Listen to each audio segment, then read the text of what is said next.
So this is an interesting application of an exponential growth decay type problem. And what we're doing here is we're setting up a situation where you have two different rates going on. In one of these cases, you have the California growth rate, and another you have the Texas growth rate. And I picked 2 years here, the 2016 population of each state and the 2022 population of each state.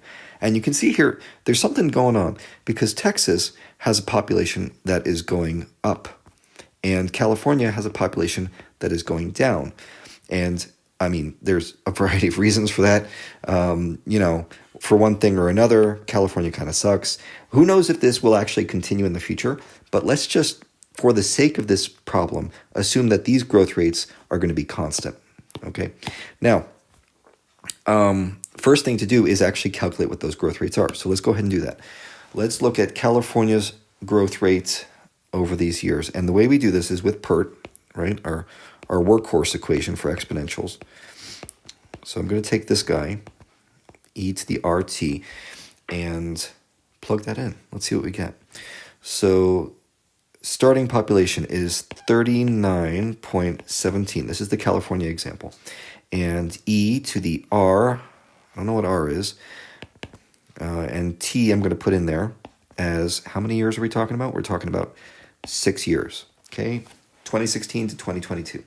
Now the final population in 2022 is 38.96. So you can see there's only one variable, R. We're going to figure out what that is.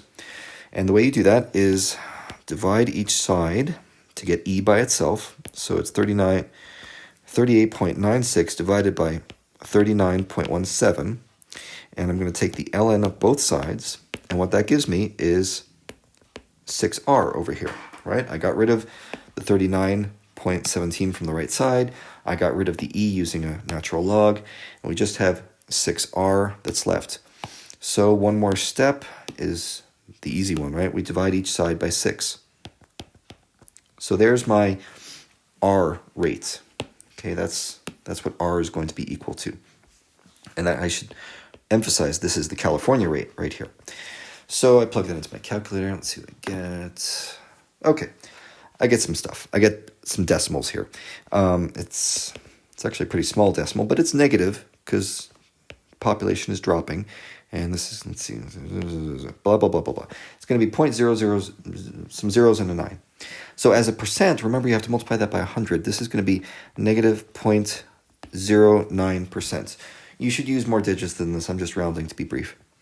Now we go through the same procedure for Texas. Okay? And I'm just going to plug this into my calculator. Instead of writing it all down again, it's the exact same idea. You just use Texas numbers, same time period. And what we get here is, let's see, we get a positive rate. Okay, so this is positive 1 point, I'll include more digits here. That's probably the way I should have answered the red one earlier. Now, you have these two rates. How do we actually figure out in what year, this is where it gets interesting, in what year does the population of Texas overtake the population of California? And we're assuming, this is a big assumption, we're assuming California stays slightly negative and Texas stays healthy positive growth rate. That may not be true, but for the sake of this problem, let's see what happens if that plays out. The way you handle this is you set this up the following way. Population of California in some unknown year equals the population of Texas in that same year. And now we plug in the equation, the PERT equation for each of these. So population of California, well, what is that? That is the initial population of California. I'm having trouble annotating here. I'll say initial population of California in some year, which is P initial times E to the RT. And that's equal to the initial population of Texas times E to the RT. Well, I have most of these numbers. My initial population of California, let's just use 2022, okay? Doesn't matter as long as we pick a consistent year and stick with that. So in 2022, the population of California was 38.96 million, and that's E to the r, remember what r is? Negative 0.0009 t. Okay, that's my California side of the equation. And the Texas side of the equation is this, 29.91 million e to the, now we have to use Texas's rate. It's going to be a little different here. This is 0.01153 t. Okay, there's my equation. Think about what this says for a moment. This says the population of California in some year t equals the population of Texas in some year t. We're just going to figure out what t is. So it might look a little complicated at first, but it's really not once you start simplifying some things. Look at what I'm going to do. I'm going to divide each side by 29.91. Okay? That gives us this, 38.96 divided by 29.91.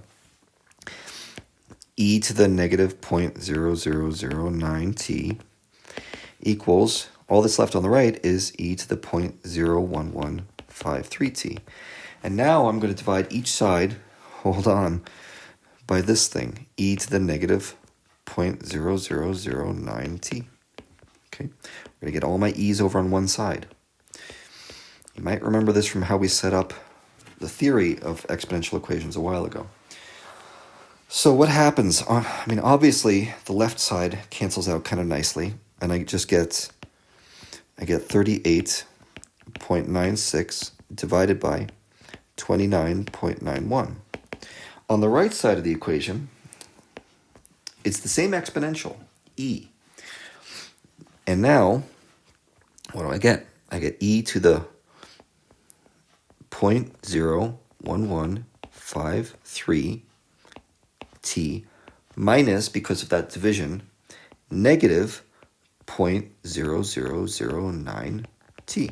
This uses one of the basic rules of exponents, which is that when you divide two exponents, when you divide two exponential functions, you subtract the exponents themselves. Do we have an example of this? Here we go. Quotient rule, right here. That's what I'm using. Freeze the screen there if you like. Take a look at what we're doing, but I am subtracting two exponents. And what that equals is e to, well, you know, I think at this point we can, calculator. I have no idea what that number is. 0.01153 minus negative 0.0009. Okay, great. So I get e to the 0.01243 t. Okay, and now we do the natural log of each side. So that's going to give me natural log, this problem takes a little while, 38.96 over 29.91. I think we've made the key breakthrough here, which is setting up equivalent equations. And now at this point, you're just going to divide each side by that decimal. And let's see what we get. Let's plug that in here. Okay. So I get t equals 23 point some stuff. Okay, which means 23 years after the year 2020. Remember, that was what I set as my initial population. So in this case, that would be 2043. But that's going to vary a lot depending on which years you use to calculate your growth, right? And this is what makes demographics sometimes complicated. If you've got one state, here's California, right? All we know is that recently it started declining its population. And if you compare that to Texas, okay, there's Texas.